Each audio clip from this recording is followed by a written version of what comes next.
So now we've talked a lot about the craft of performing and the craft of comedy, but I just want to kind of hone in a little bit more. So we talked about where you begin with a character. You mentioned teeth and some of the physicality. How do you prepare yourself to get into the headspace of, I guess, entering into the soul of one of these characters? How do you mentally, physically, whatever, are there rituals that you do, or there? I have to really focus and concentrate on people, and I do walk around the set when I do somebody and I talk in character, not in a, heaven forbid, unpretentious way, but I find it fun to talk to the crew as my characters and just to stay in it. And if I'm in a big makeup that if you stop thinking you're being Tracey inside and what I'm going to buy later for dinner and stuff, and you look in the mirror, you go, oh wow, look, I'm really different.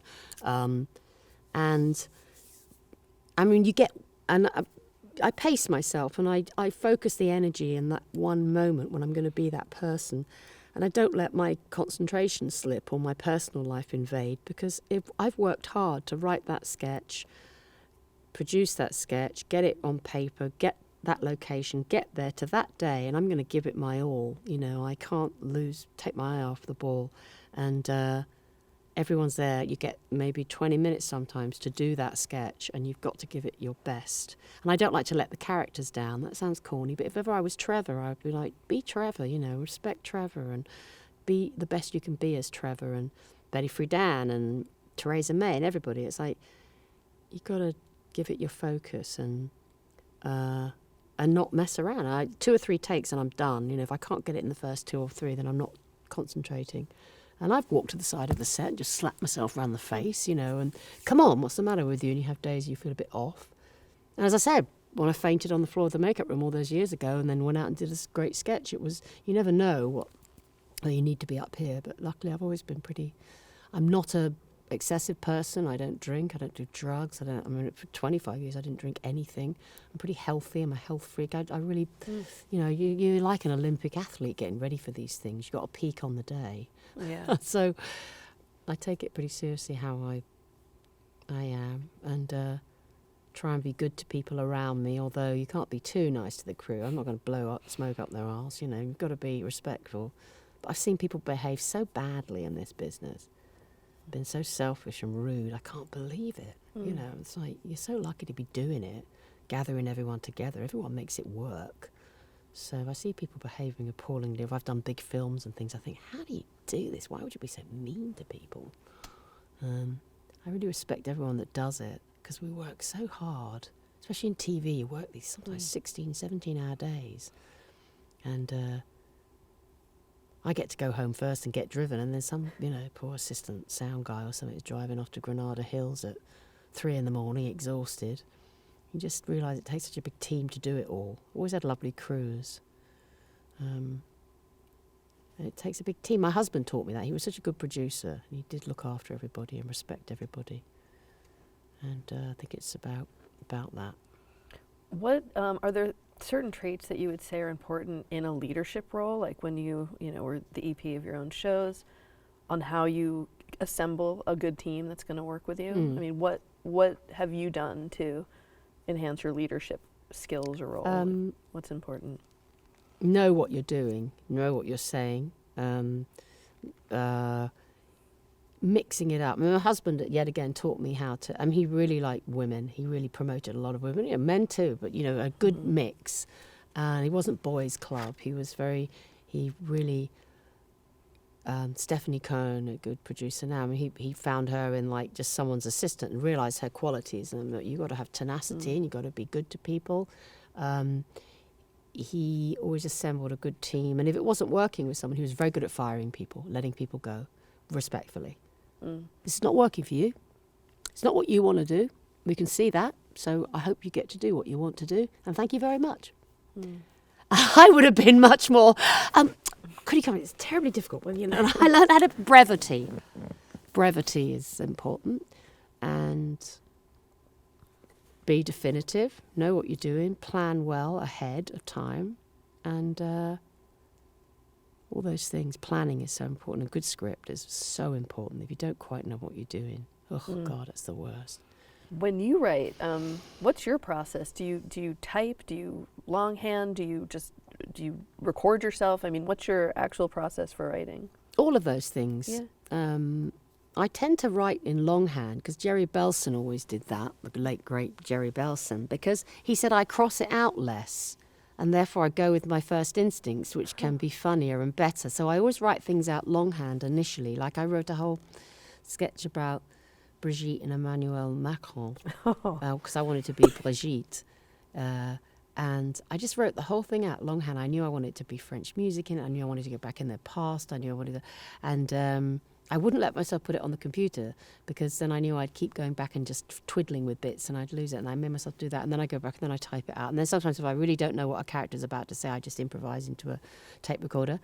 And then I go in with my precious scripts amongst all my writers, and sometimes they shoot me down. And that's the toughest part in the room. People go, oh, that's okay. And you think, well, I thought it was great. And then it's so lovely just to be able to have someone like Georgia Pritchett or Andy and Kevin. And you go, well, let's us rewrite it together. And the whole rewrite process, which I learned from Jim Brooks, which was invaluable, that you can always improve it and put more jokes in, like Jerry Belson said, and have a brilliant one line like Gail Perrin said, and I'll put a younger character in it like Genji Cohan would. I've learned from such great writers, and I like collaborating with writers.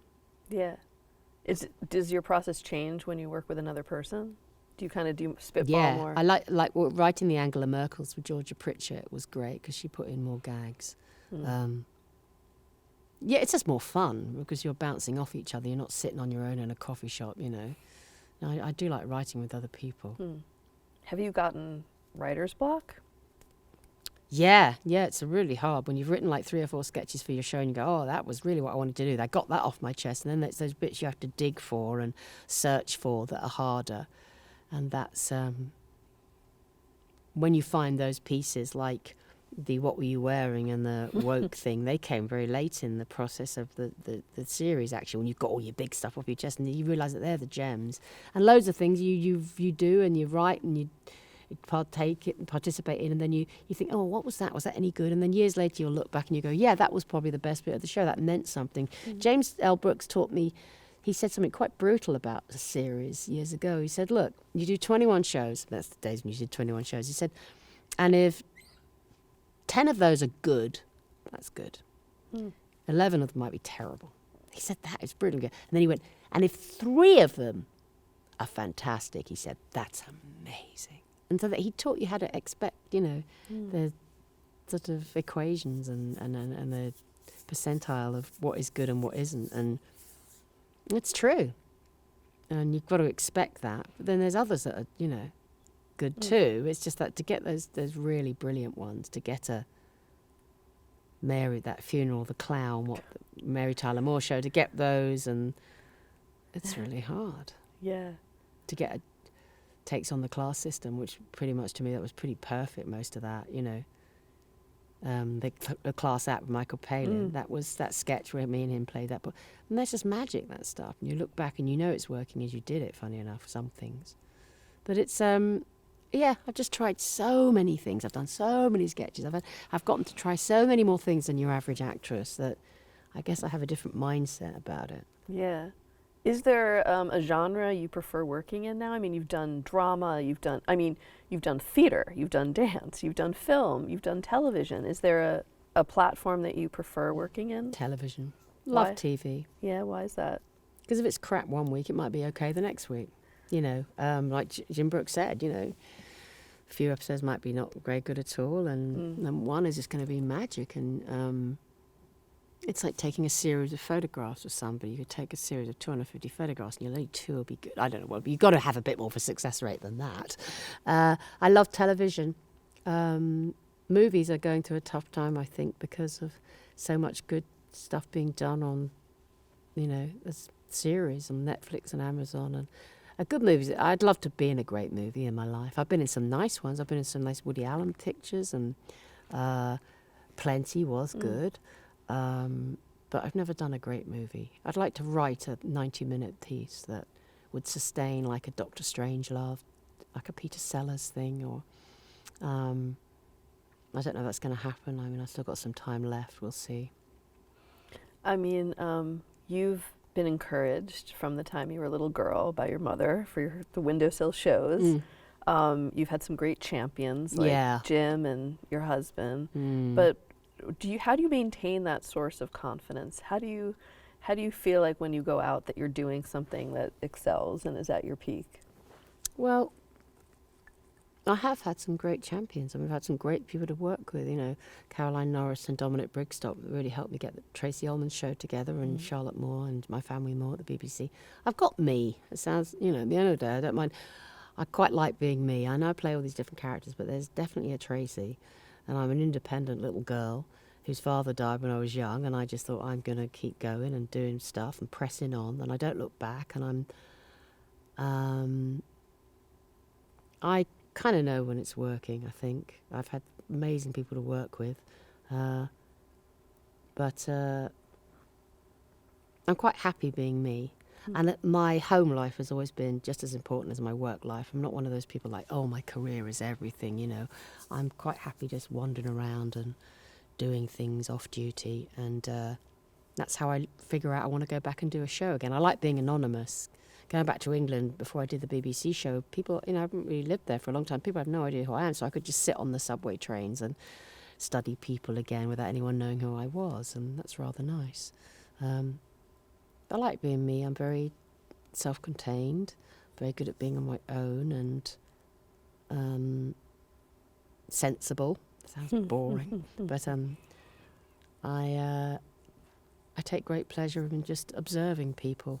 And reading and watching documentaries. I shall watch 70 up in a minute, won't I? I'll keep watching those things, and just fortunate. I'm fortunate I can still do that, and be quite happy being me and quite happy being off camera. I'm as famous as I want to be. I never think, oh my God, I should have been more famous than this. At one point in the late 80s, 90s, I thought, what, if I was a guy, I'd be even bigger. I'd have all these movies to do. I'd be able to say what I wanted to say to all these. But it never bothered me, really. Are you still able to move about without people rushing you? Yeah. And if people talk to me, I'm, you're like my cousin. She's crazy too. She should have her own show. So I go, well, why doesn't she have her own show? People are always very nice to me. They treat me like a sort of crazy relative. I mean, whereas I go around with my friend Meryl Streep, that's tough. Yeah, that's a different type of fame. I mean, she's Goddess. just, you know, yeah, and that's really how people go, oh man, oh my God. That reaction, you know, and she's like, hello. You think, oh, Christ, you poor. I just go back with me. It's like, oh, God. You're nuts. Thank you. Not really, but I pretend I am.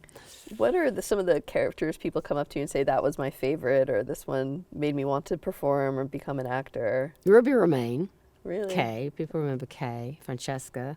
Lately, Angela Merkel. People love her. And the dancing. People like all the, you know, it's nice. And that goes back to Conti's, you know, my stage school training. I could do a bit of dancing and singing, and you mix it up, you know, make it a bit entertaining, you know. I did a whole big river dance, tap dance number once as a crazy Leslie Abramson-like lawyer, and people loved that. They liked the dance numbers. Oh, the Sydney Yeah, Cass. Sydney Crass. And just the variety of things that I've done. People appreciate that. But I do move around, and you know, I do my own shopping and all that stuff, and I'm not. It's okay for me to move about. People aren't ridiculous with me like they are with Meryl or somebody or Paul McCartney or good Lord, that's impossible. You've been on television in various forms since the 80s, every decade. How has the medium changed since you started? It's bigger than the networks, you know. I mean, in the 80s it was really, you know, CBS, ABC, there was all those networks and those big shows that you wanted to get into syndication. Syndication was the thing. I think the the way things, the structure of television as a producer, there's secondary markets and who you sell to, that's changing because it's owned by two companies now in a way. Disney seems to own everything. So if they do a show, who are they going to, and you do a show, who are you going to sell it to afterwards? The life of a show financially is very different now, and it's difficult for, I think, distribution and producers, and what will happen with the guilds and the DGA and the WGA and the SAG, and I think they have a real challenge in the next few years as to how they will help their members keep sharing the profits. I mean, we're seeing this huge thing with the WGA now and the agents, and the structure of the way things are done business-wise has changed a lot, but I think there's more in television now than there was, which is fantastic. I think, obviously Showtime, HBO, and now it's Amazon, Netflix, and FX, and there's still HBO. I see is different than in my day, but I do hope they realise that it's still the boutique, that cream of the crop. It's an amazing place to do shows. I mean, it was the only show in town for me for a long time. I loved working for HBO because their criteria is make the best show you can. We won't interfere with you. Let's hope it stays that way. Yeah, I know. I think it will. So. Yeah, I mean, it's there's many more. We need more female directors. The women thing has really hit home. That when I was actually Betty Thomas did an episode of my show, Penny Marshall, who was fantastic. When she was doing Big, and Jim wanted her to direct Big. He had her direct a few of my shows, and she was fantastic with us. And I thought, well, aren't there more girls doing this? But now I just worked on a show, Mrs. America. We had a female DP, and it's a really unusual thing to see a DP checking her shot, and she had her handheld. She had it on her shoulder at one point. She was this little tough little French-Canadian girl, and she was filming me, and she got to the end and she took the camera off her shoulder, and you see one of those crusty old sort of camera assistant guys, the blonde hair, and the cargo shorts and the scarred knees, take the camera from her. And I thought, wow, that's new in my career. I've never seen a woman being in charge and those guys taking the camera off her. And How do we, in this new era, we're in a very unique political era with the Me Too and Time's Up movements, how does the industry make that change? How do we get more women in those roles? Well, I hope it's not just tokenism. And when I read Deadline Hollywood every day, and it always seems to be that, there are more appointments of women, but they're usually vice presidents of not the person making the actual decision.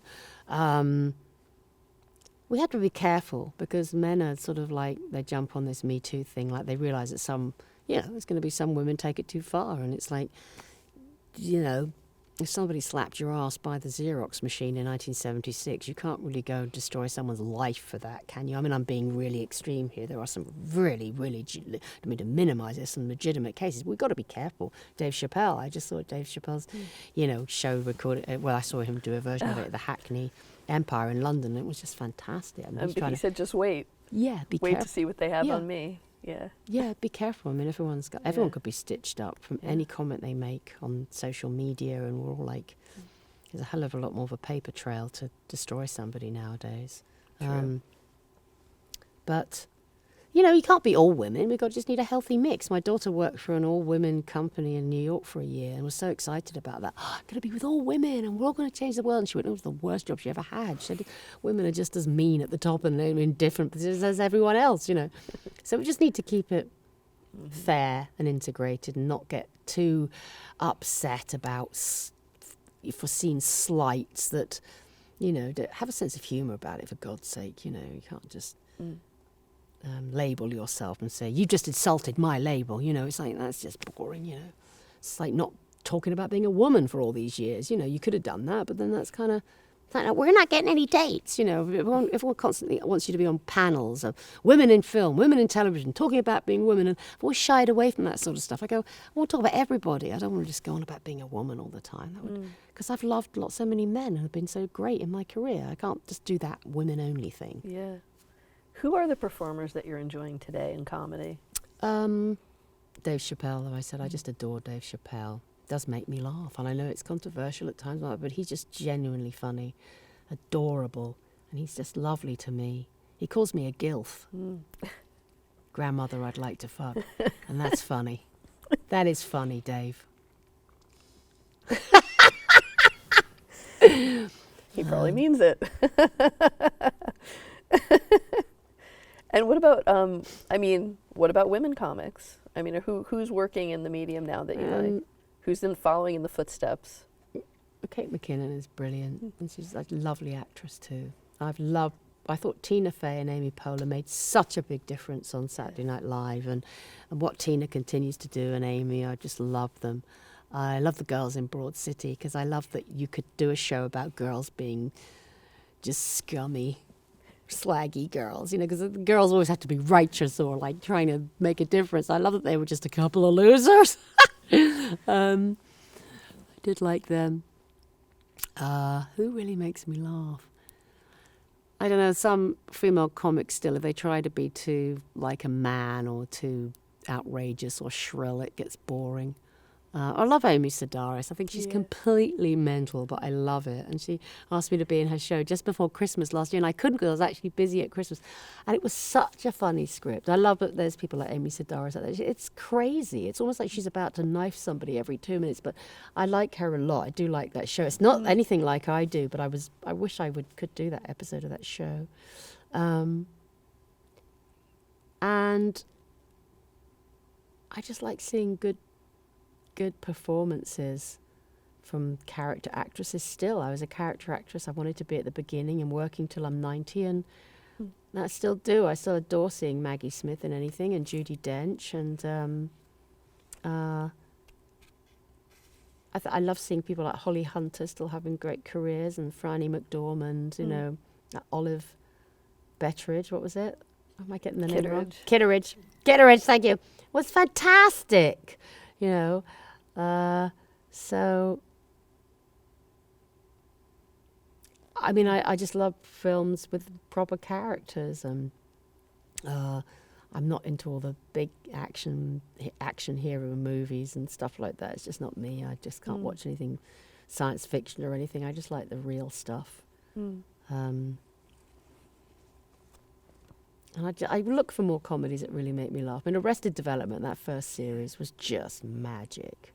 And the very first series of You're the Worst, that was funny too. It was. And I thought I'd seen enough, LA Neurosis, but I loved that. It was genuinely funny. So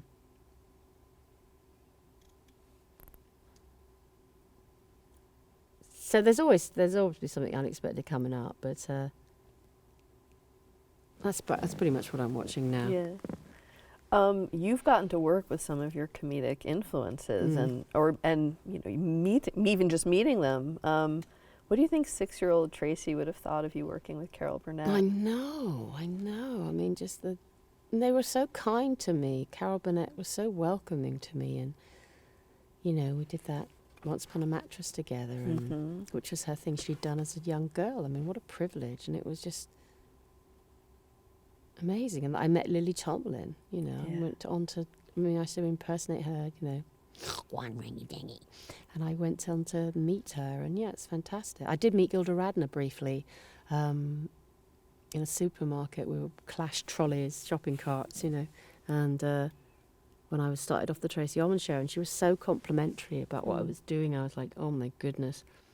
And we wanted to meet up, but I think that's when she'd been diagnosed with her illness, sadly, and we never met again. But to have met Gilda Radner was incredible. I remember people were so kind to me. I remember when I won a Golden Globe when I was first here, I remember just getting letters from people of welcoming me, like Bette Midler wrote to me, and Angela Lansbury, and Carol Burnett, and just saying, we're so enthusiastic about what you do, and welcome. And I thought, God, you'd never get that in England. You'd be like, how did you do that? I think everyone's it's like a bigger pond. They're like, oh, that's great, you can come and do that too, I met Muhammad Ali once, dressed as Trevor. It was fantastic. And I got to improvise with Muhammad Ali, like pretending I fancied him as a man. And he was so funny. Did he know? Angelo Dundee was with him, his trainer. You remember Angelo Dundee? They were filming a commercial in a studio near me, and I was dressed as Trevor, and I heard Muhammad Ali was next door, and he'd be there for probably another hour doing this commercial, and I thought, I won't have time to take the makeup off. I won't meet him. So we'll just go over there as Trevor. I said, oh, for God's sake, it's my only chance to meet Muhammad Ali. So they were going over there and walking onto the set. I thought, I don't care. And they were filming this. I think it was like a pizza commercial. And Angela and I went, hello, I'm Trevor Alis. And I was dressed in my steward outfit. And Angela Dundee went, hi, Trevor, hi. Just like, treated me like a man. And I went, Mohammed. I said, oh, my goodness. I said, I can't tell you. And he went, he didn't speak much, and he just looked at me and went. And he knew it wasn't, a man, and it wasn't. And then somebody, I think, mentioned it was me. I don't know if he knew who I was, and he was so funny with me. And I said, I think you're gorgeous. You were on my flight once, about 10 years ago, coming out of Auckland. I was just ad-libbing, being completely stupid. And he went, and I said, you're gorgeous, you know that. I said, I know you're straight. But I was doing all stupid things. I thought, what? And he was chuckling and giggling. He was so wonderful. And then he said, and he knew all my crew were there, and he was talking very softly. He went, Trevor, I'm going to do something for you. And he came out and he did a magic act for all my crew. They were all, were you there that day, Sally? It was at Culver Studios. And he did taking purple handkerchiefs out of things and and it was just wonderful. And so the whole crew got to see him do a few magic tricks. It was just magic. Wow. And then I've got pictures of me with him. I've never published them or anything. It's just me with him, and his lovely photographer took the pictures, and then he signed a book to me, and he drew a little butterfly, and his photographer said, that's very special when he draws a butterfly. That means he's had a good time. And I just thought, here I am. Just moments like that. You think, little Tracey, mum's windowsill in the 60s. I grew up and met Muhammad Ali dressed as a man. And you have some of those experiences. You think, that's really cool. Yeah. Yeah, it was great. A few summing up questions here. Okay. Probably been asked this before, but thank you. What advice would I give to any female? Yeah. So, firstly, firstly, do I care? They're going to be funnier than me. I don't care about people. Lots of people be funnier than me. You've had a few mentors, you would say, in your life. So, what advice have they given you that you took to heart and you thought would be useful? Well, they just gave me an opportunity to be brave. I've had, going back to Ronald Harding, my school teacher, who said I should go to a performing arts school and just expand on what I do. And then my husband being this huge influence about being bold, being brave, looking bigger, taking chances. James L. Brooks making me take chances, exhausting me, tapping every resource I had, making me go from here to here, every week.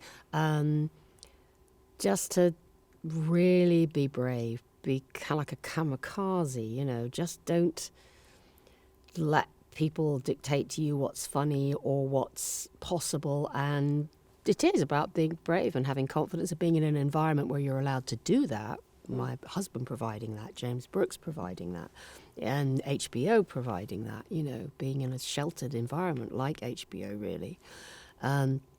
It's been invaluable, and just encouraging me to experiment with what I do and learning and listening. I listen much more now and listen to people in a scene and don't panic about trying to be the big thing in it, and kindness. Saying Angela Lansbury, Lily Tomlin, Carol Burnett writing to me when I first came to America, being kind and generous and not being jealous of other people or wary of other people, and welcoming the next generation of people coming up, and knowing that you're unique and they're unique. And it's jealousy in this business is just stupid, competitiveness. And what did Mel Brooks say? Don't be bitter. They don't finance bitter. That's good. So if you were speaking to a young girl or young boy, and I think your son actually is in this industry, or what advice would you give to them today about starting out and producing, acting, performing, directing, any aspect of this industry? You got to get lucky. I got lucky. It's not going to come to you. You can't just sit and wait for the phone to ring and all that stuff. It's just obvious. You've got to hustle. You've got to have ideas. You've got to be brave. You've got to hope you get a part. You've got to have something you're writing to get a part. You've got to be smart. It's not just about show business, and be humble. Don't start talking about your gift. I hope I booked that job and all those stupid showbiz theories. I mean, it's like, I don't know. I find that embarrassing, and I'm so talented, or just I don't know. I could never do all that crap. Can't blow my own trumpet. Just keep it real. Keep it true. Keep looking at the rest of the world, for God's sake. The world doesn't revolve around TV shows and late night TV shows and living in a bubble. Get out and do some stuff. I went to Berlin at 16, get out and look at the rest of the world and see how they perceive America, or how America perceives them, not just how America perceives them. And just get a general education in things and be a person as well as an actor. Because... Is that hard to balance in this profession? Well, some people are just actors, some people are just show business people or thinking about themselves, and I noticed that immediately, It's, what did Laurence Olivier say? Actors are, look at me. That sounds a horrible thing to say, but it's just so true. I like people that have lives outside of show business. Have always been the most interesting actors to me, because they thinking of other things and not just themselves, and it can be a very narcissistic game. And it's really, really hard. And if you succeed and you get to do it, fantastic. But if you don't, you like me and my backup plan of the travel agent, have a backup plan. And but too many people are told, just go for your dream. Go for, if you haven't made it after a certain amount of time, there's a reason. I interview lots of actors and actresses and audition people, and you can see straight away, they come in and you think, oh, I know why you're not booking jobs, but you don't tell them.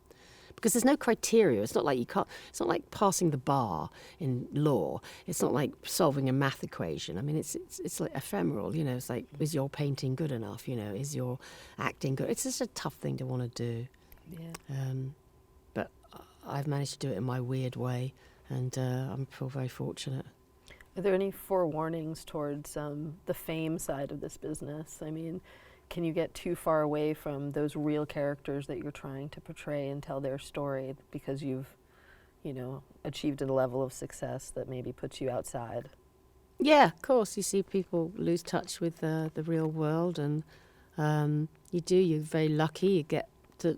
people sit and listen to me. Look at me, I've been speaking for hours here, and you've been sitting and having to listen to me. And you think, gosh, what a privilege. Half of what I've said, maybe you're probably thinking, silly old cow. But yeah, some people really believe their own voice and their own, thoughts now, and their perspective on things. And I've never forgotten. You never forget. Well, who am I? There's someone out there right now. They haven't got time to sit and speculate and analyse the bloody world. They're just working 3 jobs and trying to manage stuff, and I've never forgotten that from seeing my mother struggle when I was a kid, and to sit and have someone actually listen to you, and that's rare. It's a privilege. But I don't diminish what I've done. I don't demean it. I used to sometimes think, oh gosh, being an actress, how silly. But I realise how I've affected people now over the years, and people have come up to me and said, oh, I really loved your series. It really cheered me up. And I did have someone quite famous once say to me that they had been having a terrible struggle with depression, and wanted to see what happened at the end of my sketch, and felt that I'd saved their life. I'm like, oh my goodness. I mean, that sounds really grand, but it is important what you do, and I have achieved some nice things and made people happy, and to be proud of that and not just go, oh, that's silly, like I would have done years ago. It's fantastic. It's nice. And to keep on doing it will be great. And I hope I make a good film. I hope I get more roles given to me, like Betty Friedan. I hope they spin off Betty Friedan and Bella Abzug, so I get to work with Margot Martindale a lot of the time. I love Margot. And nothing stays the same. It's the only thing my mother ever really gave me that was good, I think, sometimes. Nothing stays the same, It doesn't. Things change all the time, and shift, and appreciate what you have and all that stuff. And just, as Jerry Belson said, funny is money. Not funny, no money. And when you're asked to analyse comedy too much or talk about it too much, it just doesn't work. And I don't know that I am a comedian. I'm a character actress.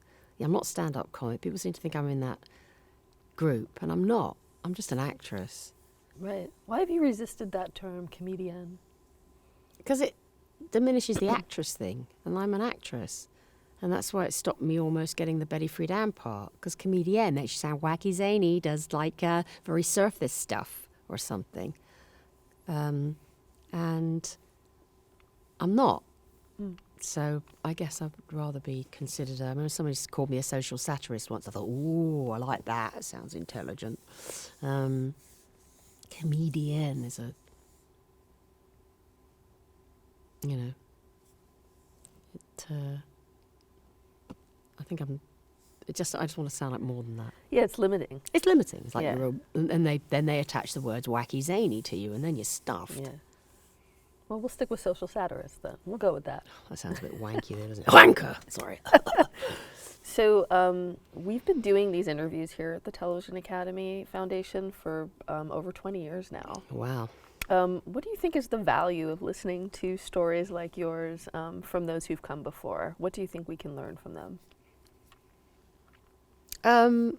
Sort of thing, you know, I wouldn't have wanted to do this a few years ago. I get tired of talking about myself, but you do begin to, as you get older, I'm 60 now, it would be nice to be a part of this. The Academy's been so good to me during my career and gave me that boost and gave me that legitimacy, and I'm very proud to all the Emmys I've won and things, and it does matter, and your legacy matters a bit, and what you leave behind, and what, you know, just to sit here and imagine somebody watching this in 50 years is kind of interesting. And if it's inspiring or helpful, just like Lucille Ball and Carol Burnett and Gilda Radner and Lily Tomlin were to me when I watched the museum, and Gracie Allen when I watched the Museum of Broadcasting, you know, I used to sit there pregnant watching them, trying to learn about America. And I know how much they meant to me, and Imogen Coker. So if I can mean that to somebody, to some girl sitting on her own, maybe pregnant, drinking a coffee in 50 years. Wouldn't that be nice? So you start to think of things like that as you get a bit older, you get a bit sentimental. You get closer to squaring it with the big guy. Who's Mel Brooks. Squaring yourself with the big guy. So you do, yeah, you want to leave something behind as a woman too, as a girl. It'll still be hard for girls in 50 years. It might not quite as hard, but it'll still be hard. Yeah. I mean, do you think it's getting there, though? Do you think it is changing or not fast enough? It's changing. Yeah. Not fast enough. It's, you know, estrogen, testosterone. It's biochemical, isn't it, really? Right. Okay, so you've had such an amazing long career. Is there something you would single out as your proudest career achievement? It's lasting this long. I mean, that's a glib answer, but it's true. Longevity. Winning the Emmy in 95, 97, wherever it was, was it 95, for my show with my husband, and knowing that we'd done this together, and we were amongst a very male-dominated category, and and then that was just a fabulous achievement, all those crazy characters and all that I created with all their maybe PC incorrectness and all that stuff, and it had resonated and was accepted by people, and you trust your instincts and they've worked, and it's a lovely feeling. And that was a great night and a great achievement, and you don't forget things like that. And it gave you the kudos to be able to continue on for many years because of that. So that was great. Many, many moments, though. Many moments, and just... and having a happy personal life has been incredibly important to me. Having that, you can try anything at work and it's hard and you get rejected or you get cancelled, and coming home at the end of the day and having had my husband for as many years as I did and my 2 children, and that safe base and that home base to work from is very important, especially in Los Angeles, because it's such a lonely, strange city and people get so isolated and upset here. And I was so lucky to have that, the home I had and the trust I have and the support from my family. It's just amazing, which continues on. And the pumpkin. And now I've got the I can't tell if I... Yeah, and I've got my little 1-year-old... Mabel has said she would like to have the performing gene removed in utero. She's so scared he might be an actor. They're so... Mabel and her husband Harry, they're so like not into show business or anything like that. They won't even let him hold a tambourine at bouncy time. She's so scared he might be a performer. And I get a hold of him and who knows? He can do what he wants. That's right. Where do you see yourself in 10 years from now? Still doing it. I mean, hopefully my health holds up. Do you want to do another series? Yeah, I do. I do. Talking to you today has made me realise that, I mean, it's like 2 years since I haven't done this show. I know that probably, in my mid-60s, here we go, I'm going to say, well, I want to do a show with varied characters about the world now and get, hope someone will let me do it. Yeah, I do. I want to be Fiona Hill. Oh. I loved her giving her testimony. Yeah. About Trump, somebody. I like that she was from the northeast of England, which is the hardest accent to do, and that if they make a miniseries, please. I know I'm a bit old, but I want to be Fiona Hill. I loved listening to her. Somebody who came from England who had a Geordie accent, which is really weird. It's not that posh thing, Eton schoolboy thing. And she knew that her accent limited her in her country, and that's why she came to America to become a diplomat and has lived in this country. And that I just loved her dignity giving testimony to the House. So I want to be her. That's why if I was doing a show now, I'd be her, Greta Thunberg, Nancy Pelosi, Susan Collins, and so many people to be. There's Nancy. Well, I played Melania on the last show, but I didn't play her because she was too beautiful. We just had her as a bot. A bot. That was quite funny. But there's always women my age to play, Who knows? But if I wouldn't be Greta Thunberg. I'd be Greta Thunberg's grandmother who lives on an island. So I'd be her, but still speak the same with a grey braid, destroying the ecosystem. Or maybe, what would my catch be on her? That she just doesn't care and still has plastic straws and is like, everybody's talking about the environment. It is boring, Greta. I don't care. I like a polystyrene cup. What would I be? You went to America in a boat? It took so long, you stupid fool. We'll have to bring back Ruby Romaine. Yeah, Ruby will tell her, what's the matter with that kid? There's nothing wrong with her. I mean, the Trump supporters are good fodder, too. I mean, there's a lot of good fodder, that's for sure. Yeah. Endless, I would say, for you. But it's not just black and white. It's not just liberal bubble, red state, blue state. Then that's boring, isn't it? I mean, it's like we started to do the TCA on Mrs. America, and people were saying, it must be really hard, Kate Blanchett, playing such a horrible character as Phyllis Schlafly. How did you stand being able to do that for and Kate Blanchett said, well, you don't know. You haven't seen the series. Why do you assume that because she was a Republican, she wasn't your cup of tea? Or we're so tribalist. And why would we, Darby Waller, who wrote Mad Men, this brilliant writer, write a liberal bubble show? Wouldn't that be very naive and stupid? It's not what it is at all. So you assume that, things. And we're not a monolith, women. We are variants of, women and thoughts. And, it's not just red state, blue state.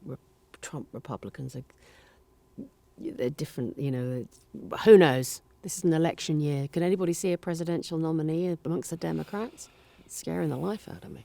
I mean, maybe, but it seems like a perfect fodder for another State of the Union. What is the State of the Union? Yeah. And can you, through comedy, reconnect the things that are not so dissimilar about it? I think that's what I was trying to do back in 2007. And I think Sarah Silverman tried it in I Love You, America a couple of years ago. And you're trying to talk about everybody. But ultimately, you are who you are, and you have to be careful that you're not being biased. Because that's not funny. Right. All right, we have one more question that we ask everyone.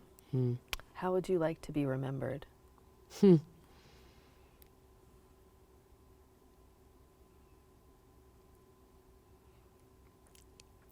Wow, that's such a big question. Wow, how would I like to be remembered? As somebody funny, a girl that came from nowhere, really, and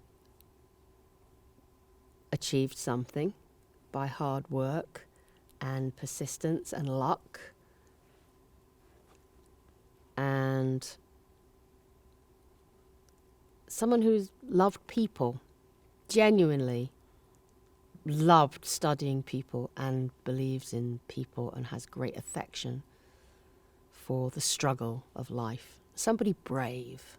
I'd like to be remembered as somebody brave. And who liked to laugh at herself.